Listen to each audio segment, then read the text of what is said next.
నమస్కారం, welcome to జనం కోసం జర్నలిజం న్యూస్. ముఖ్య కార్యకర్తల సమావేశంలో పాల్గొన్న భూపాలపల్లి మాజీ ఎమ్మెల్యే గన్రా. జూకల్ గ్రామం చిట్యాల మండలం. ఈరోజు చిట్యాల మండలం జూకల్ గ్రామంలోని బిఎన్ఆర్ గార్డెన్స్ నందు జరిగిన చిట్యాల మండలం స్థాయి బీఆర్ఎస్ పార్టీ ముఖ్య కార్యకర్తల సమావేశంలో పాల్గొన్న భూపాలపల్లి మాజీ ఎమ్మెల్యే గన్రా వెంకటరమణారెడ్డి గారు. సమాయత్తం కావడం వరకే ఈ యొక్క కార్యకర్తల సమావేశాన్ని మనం ఏర్పాటు చేస్తున్నాం.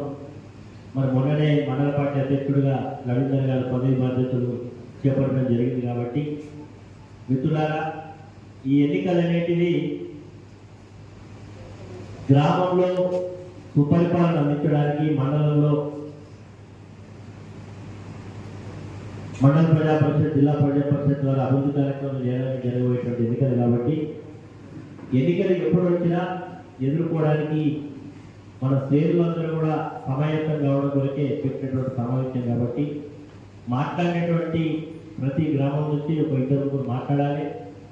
మన పార్టీ పరిస్థితి, అక్కడ ప్రజలు ఏమనుకుంటున్నారు, ఈ ప్రభుత్వం యొక్క పనితీరు పట్ల ఏ రకమైనటువంటి రియాక్షన్స్ ఉన్నాయి, ఇప్పటికే ప్రజలకు అనేక హామీలు ఇచ్చి అధికారంలోకి వచ్చినటువంటి నేటి రాష్ట్ర ప్రభుత్వం ఏ రకంగా ప్రజలు మోసం చేస్తుంది, ప్రజలు ఏమనుకుంటున్నారు, అన్ని విషయాలు కూడా మీరు మాట్లాడి, మరి ఇప్పుడే కాంగ్రెస్ పార్టీ పరిస్థితి ఎట్లున్నదంటే మన ముఖ్యమంత్రి ఢిల్లీ పోయి ప్రచారం చేసింది.